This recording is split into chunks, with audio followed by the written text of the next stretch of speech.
Thanksgiving week. I am grateful to be talking to all of you, particularly because my bets have finally started to win. I'm not particularly grateful for this betting season. I am, however, thankful that Donald Trump won the election, and I bet that Kelly Stewart is as well. Are you going to be in Florida for Thanksgiving, or what's your plan? Yeah, I got to stay put for a couple weeks, Clay. It has been just a whirlwind of a football season. NFL has been awful, just downright dreadful. College football had some nice outright upsets. I wish there was a few more. So let's see if we can't get a couple of more. Maybe we get some massive ones over the next few weeks during the bowl season. But yeah, I'm kind of with you. Like, just kind of riding steady right now. But man, the NFL has just been kicking my ass. All right, let's go into the NFL because I know a lot of you are going to be like me. And I'll actually be in the state of Florida where Kelly is, different part of the state of Florida, but I will be betting on many of these games thanks to my Hard Rock app, which is the only company that legally is based in Florida. So, and by the way, Kelly, I know it's probably not a sign that my betting's been going very well. Every time I go to Florida, they send me a text message code to make sure that I can deposit to my Hard Rock account, which means that they're getting more and more of my money. Like I can actually, it's not even kidding, like the same text, like if you go in, it's like 4 different or 5 different ones, like your code is, and it's all like, thanks for your deposit to Hard. So I keep giving Hard Rock more money every time I go to Florida. Probably will start tonight when I land and get my bets in as well. All right, so let's start on Thursday. I don't know if you have Thanksgiving bets. I know a lot of you are going to be betting. I've got 2, all right? I like Bears-Lions over 48.5. The Lions are out to a double-digit favorite. My wife, you know Laura well, Kelly, is a long-suffering Detroit Lion fan. They never win. They typically have played decent on Thanksgiving.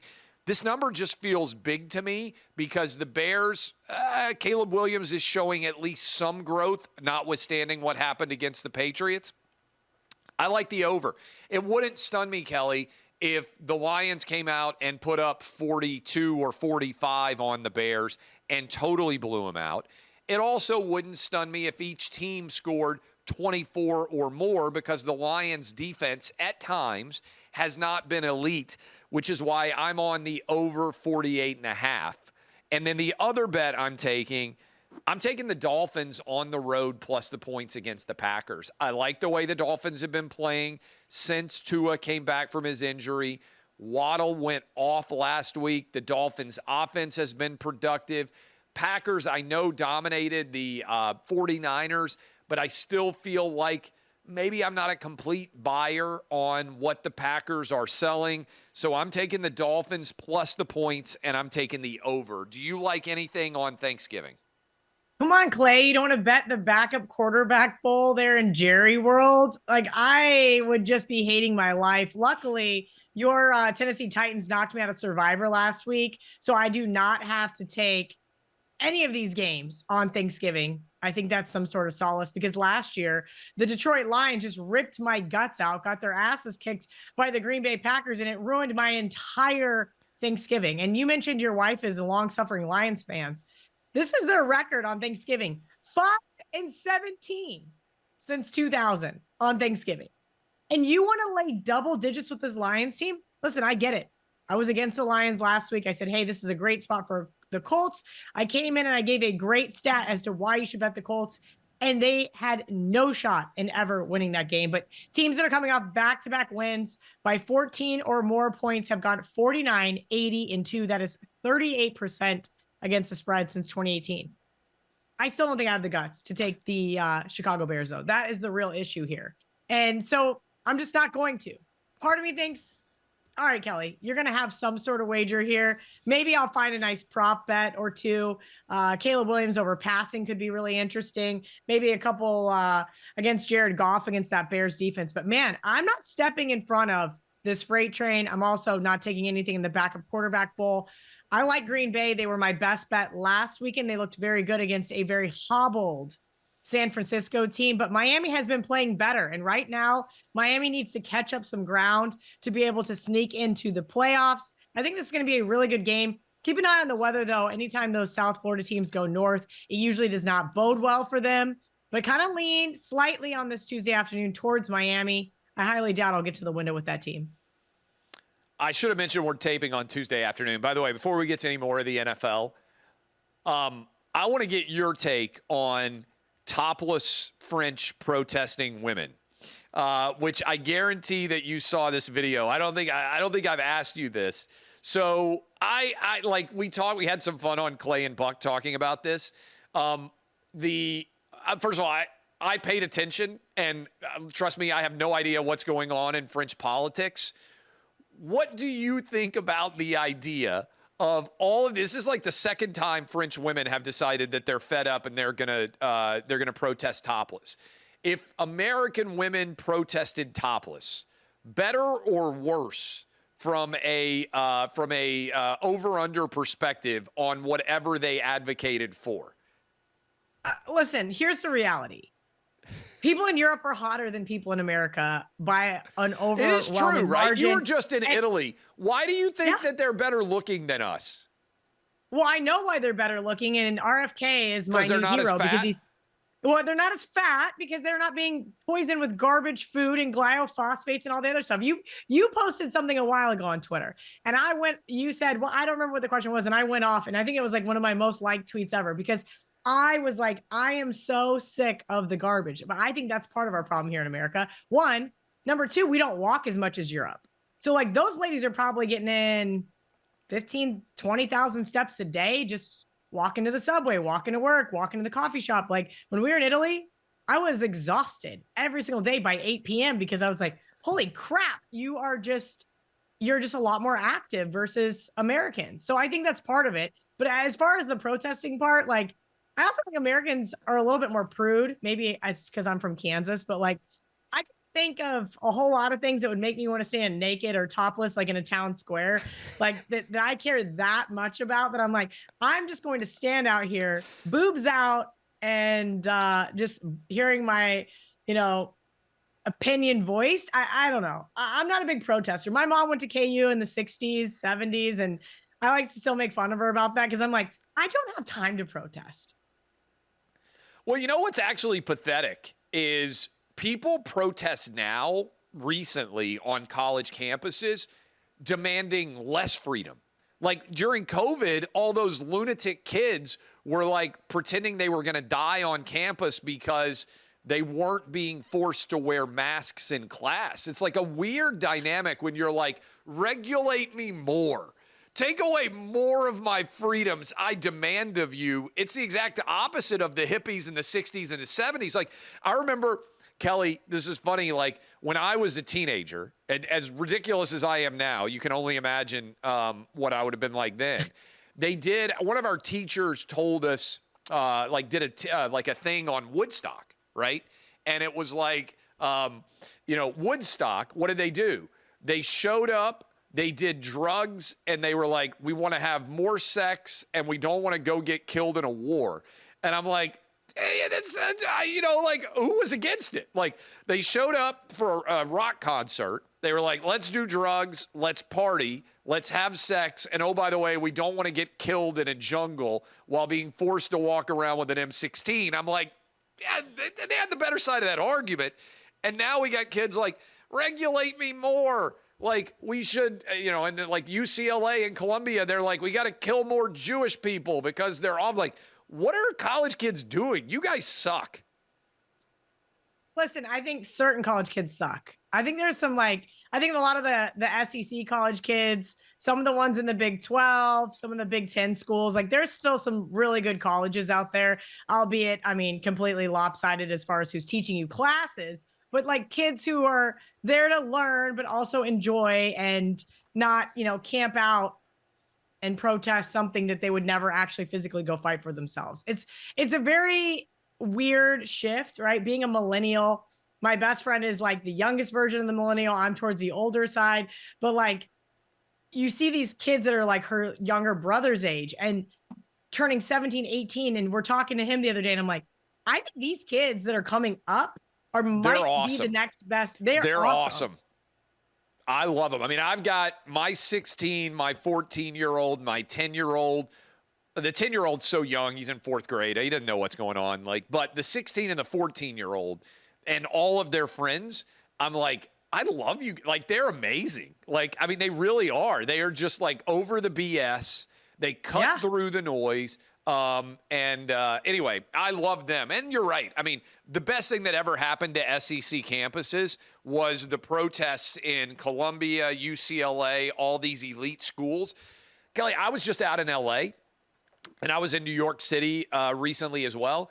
And the moms and dads are all like, yeah, we're sending our kids to Southern schools because we're done with all the protest crazy. And I'm like, when I was in college, if you had told me rich parents in New York City and LA were going to be like, you know where I want my kid to go to school? Alabama. I would have been like, are you kidding me? Now they just can't wait to get their kids on the school for these campuses for that reason. Well, I think that there's a whole part of college, right? Outside of the drinking and the football, right, that is going to take place at Alabama, that is a growth, right? And it is how you want your kids to, who you want them to hang out with, right? Who you want them to be around. I think we've seen, that graphic of Rachel Maddow when she was a senior in high school, her evolution after just 4 years in college. She's like a pretty blonde girl. That would terrify any parent to say, okay, my daughter's going to come home 4 or 5 years later with a shaved head and just being like, sorry, mom and dad, but this is just me now. And it's like, okay, fine. Like, you grow, you adapt, you learn about yourself. But like, some of that is like almost bonkers, right? Like, I didn't have any friends that like at Kansas State that went off the deep end and were like, all right, here, I'm just going to go do X, Y, and Z. Like, you're a culmination of the people that you associate yourself with. And I think that, like I said, SEC schools, some Big 12 schools, going to school in Texas, I'm sure, parts of, imagine going to school in like a Lubbock, Texas. How fun. There's nothing else to do but drink, go to class, and go to sporting events. Sounds kind of amazing, honestly. I'm jealous of my boys and how much fun they're going to have. All right, so that's Thursday. Do you have any other Thursday things? We ran through Thursday, right? Here are my other picks. By the way, follow Kelly on Twitter. She's awesome. You know I'm awesome. You're watching already. I mean, let's be good. But I've got Texans. I've got Seahawks. I've got Titans. And I've got the over in Eagles-Ravens. Those are the other 4 bets that I'm putting in. Again, Texans -4.5. Kelly, they were awful against the Titans. You mentioned you got knocked out of your survivor pool. I think they're going to bounce back. Jags are not very good. C.J. Stroud was bad. I think he's due for a big game. Seahawks, they've been putting it on better. Jets are a mess. And I like the Titans. Actually, Will Levis has not been playing awful. Defense has been playing a bit better. Commanders, they'll always be the Redskins to me, have been falling a bit off. And then Eagles-Ravens going to be an amazing game. I like the over. What else do you like in the NFL? The only thing I played so far, I took the Raiders plus 12.5, Clay. Look, this wasn't a game that I'm like, cool, I can't wait to bet against the Kansas City Chiefs, but yet another week where the Kansas City Chiefs just skate by. Okay, fine. We could say the Panthers looked improved. Chiefs defense gave up some interesting plays, but to have to scramble like that on the road to beat the Panthers is really interesting. And Vegas is nothing to write home about. They had multiple opportunities to cover against Denver last week, couldn't get it done. But here's the reality. And I said this a few weeks ago when I took Vegas at home versus Kansas City. This is their Super Bowl every single year, is getting a chance to beat the Kansas City Chiefs. And we've seen them be able to do it time and time again in Arrowhead historically. I think they're able to get at least the cover, 12.5. Do I think they're going to go in there and beat the Chiefs? No, but I do have one survivor pool left. And I've kind of like mapped out what the guy's going to play. I'm like, he's totally playing the Chiefs this week. It's the best spot to use this team left over. And so I'll be cheering for Raiders on the money line, but I'm not going to be betting it with my hard-earned money. Anything else in the NFL? So I haven't bet this yet. Monday Night Football, the Denver Broncos, 5-point favorites or so. Look, Denver does well against bad teams. That's where they excel. I'm not saying that Jameis and the Browns are a bad team, but they're just not a complete team, right? Even last Thursday night, we saw Jameis late fourth quarter interception. That's just what Jameis does. And then he wins the football game randomly and does snow angels, right? He's so much fun to watch, but now they're on the road in Denver. Hey, I said a couple weeks ago, I was wrong about Bo Nix. Who would have thought Bo Nix is going to be the best quarterback in this draft class? Kudos to him. Kudos to Sean Payton for doing a great job. The only way I could look at playing this one would be laying the 5 with Denver. All right, let's go to the college football. By the way, amazing weekend of football. I hope everybody's going to have a fantastic time with friends and family, hanging out and gambling. Let's start with some top 25 games, Kelly, because these could be ones that are impactful. I had a decent week last week, basically playing on the idea that the pressure is going to grow on a lot of these teams in big game scenarios. That is, heavy is the head that wears the crown. And if you're inside of the playoff, and a little bit later tonight, we'll get the official playoff rankings. But here are some playoff-centric bets that I have, Kelly. I'm taking Georgia Tech plus the points. Georgia hasn't played that well. They are now punched their ticket for the SEC championship game. No matter what happens in this game, if they win next week, they will be one of the 4 playoff teams to get a bye. Nothing else matters. I like Georgia Tech, bigger game for the Yellow Jackets as a huge road underdog, not to win, but to cover this number. South Carolina, Clemson. I love South Carolina, the way they're playing, and the under in this one. We'll circle back to it. I like SC plus the points. Kelly, they're out over a full touchdown now against Notre Dame. I like Michigan plus 3 touchdowns against Ohio State. I like Auburn plus the points against Bama. I like Syracuse plus the points. And we'll get to Texas at Texas A&M. But I like A&M plus the points. I am taking tons of underdogs here. You love underdogs. Given the underdog overlap with the college football playoff picture, what are your favorite bets this week? Clay, I like underdogs that can win outright. And so that's why Georgia Tech wasn't really on my list, but I had to add it because I thought, you know what? Clay's right. Georgia's already clinched the SEC title game, correct? Mm-hmm. So what do they have a lot to play for? If they win next week, Kelly, it doesn't matter what happens to them on Saturday at all. They will not only win the SEC, they'll get a bye. So they're playing for a bye next weekend in Atlanta no matter what happens against Georgia Tech. Doesn't mean I think Georgia Tech necessarily wins, but they care so much more about this game than Georgia does. Of course they do. Every November when these two play each other, we see one team give their all and the other team who's just kind of like, all right, we just need to win this football game. I agree with you there. That was not on my list because I love those types of situations as well, Clay, to say, okay, what do we know about certain teams? Here's my problem with USC Notre Dame. I have been dead wrong about Notre Dame all season long. And ever since that loss to Northern Illinois, they have been steamrolling subpar competition. I mean, last week, a lot of people I respect on Army. Notre Dame just rolls again. So look, I had USC written down on my long list. I'm going to look into it a little bit more, but man, I don't know if I trust that defense. I don't know if I trust Lincoln Riley. I was against them 2 weeks ago with Nebraska. Nebraska should have won that game outright. So it's kind of tough. A couple other games I'm looking at: UTSA plus the touchdown. Teams after playing Notre Dame, that would be Army this week, are in a play against spot. I'll get into that one a little bit later on in the week. And Oklahoma, I like +6. I thought, hey, this is everybody thinks it's gonna be a letdown spot after beating Alabama, but do teams like Oklahoma get let down in that real sense of the scenario, right? Like they haven't done anything prolific pretty much my whole life, but they still think they're this blue blood football program, right? They still expect to win. And that's what makes that letdown spot really interesting, right? Like now had Army beaten Notre Dame where they didn't expect to win and then did, then you'd want to look against them the next week. Those types of teams you do, not teams named Oklahoma. I'm just not impressed with LSU. You and I were both on Vandy last week, so I'm looking to back a team against LSU again. And even though they did beat Alabama last weekend, I found that really interesting.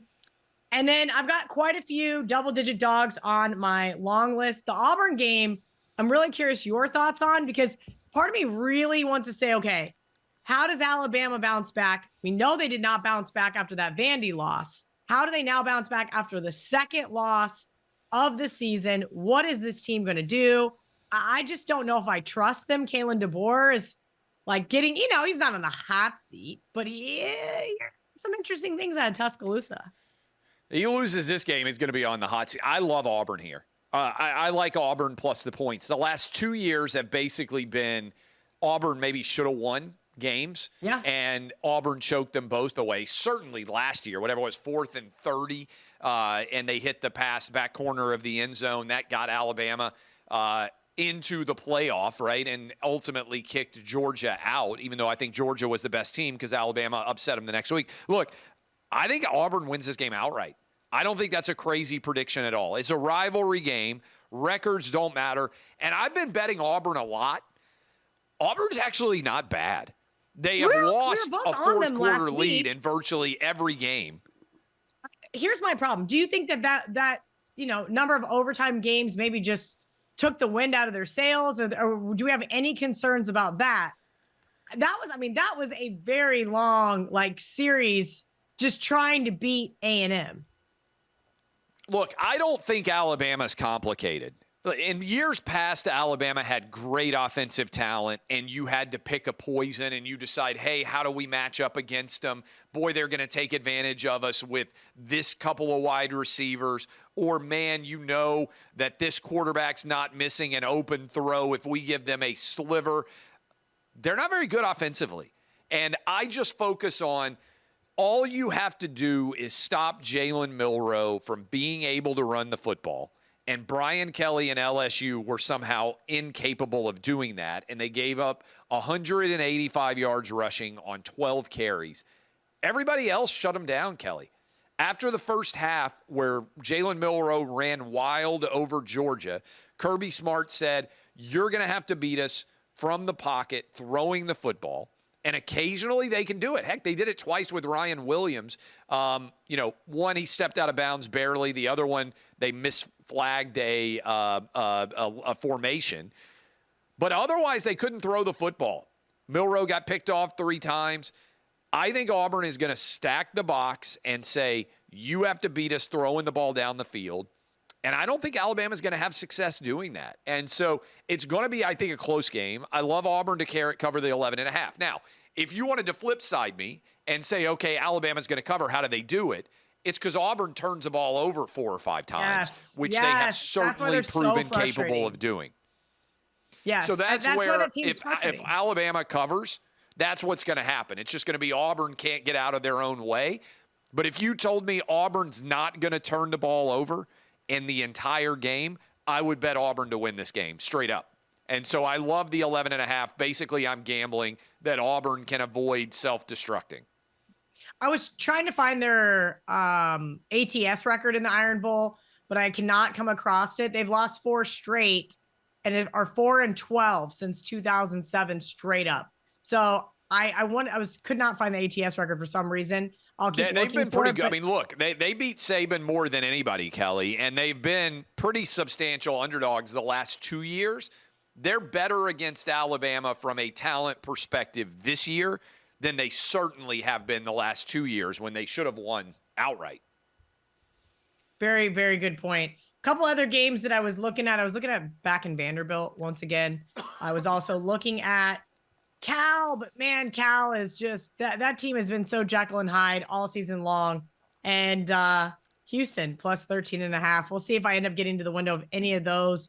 Clay, it's hard early in the week and then late in the season because some teams have quit, right? But when you have big time rivals, those games still mean something, right? Especially when it's a team that doesn't get to go to their bowl game, right? So they're not going to play in a bowl, or they're going to play in a crappy bowl that they don't really care about, and they've cashed it in. So getting some of those intel from the locker room and being no, these guys are fired up.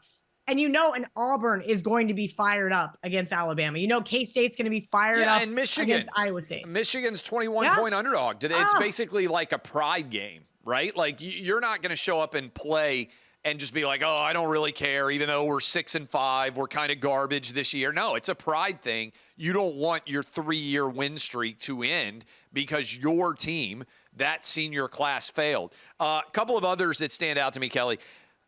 Syracuse.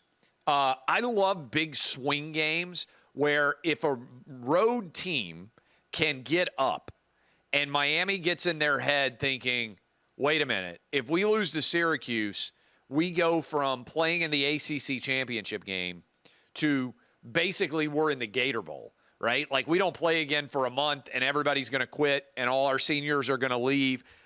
Syracuse 8-3. They got a great home field advantage. I know it's indoors, but you're having to travel a long way if you're Miami. It's a different vibe. Miami has not been good defensively for much of the year.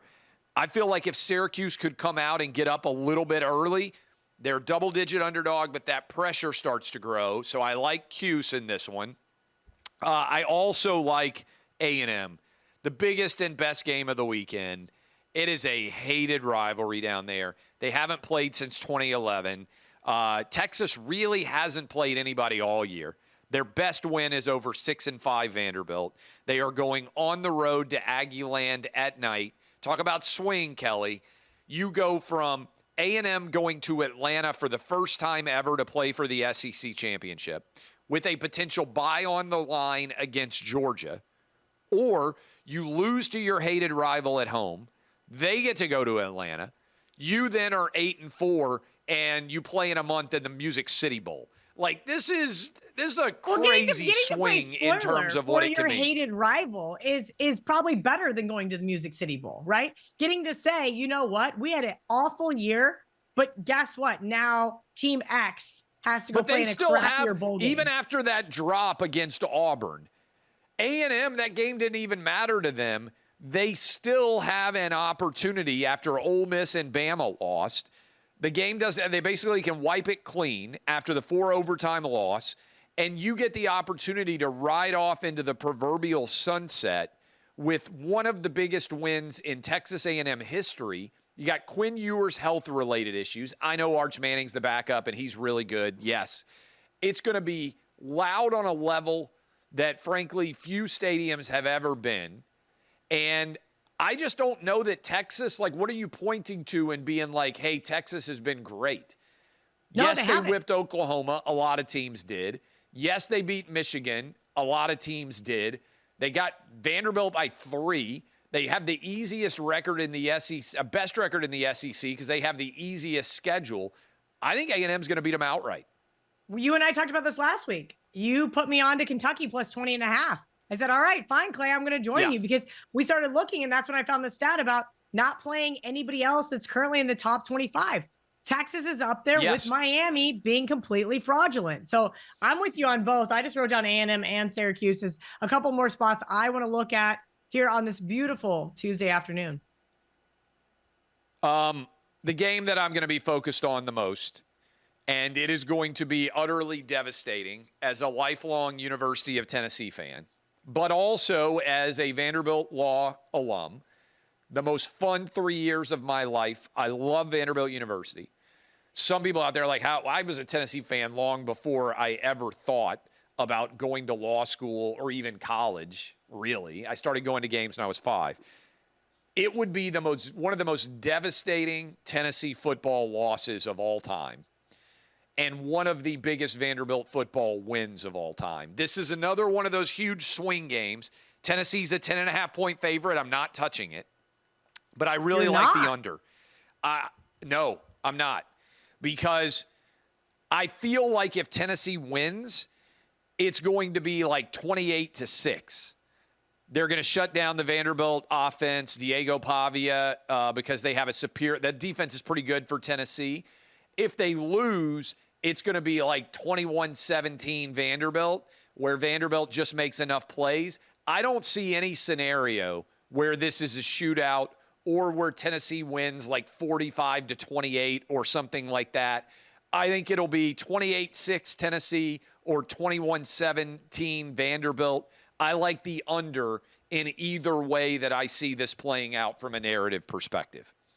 Yeah, I said earlier in the show, I like the plus 10.5, Clay, but I don't actually think that Vanderbilt's going to win this game. I think this is going to be like survive in advance. They're going to give you an absolute and utter heart attack. Why? Because Diego Pavia is everything you just said he is. He's kind of like not only the leader of that team, but he gets them out of sticky situations. And the fact that he can make those we'll call it like those like really fun throws downfield. I'm not going to say like Patrick Mahomes-esque because it's not that crazy, but like he's got some really great athletic ability where he kind of pulls plays out of nowhere at times.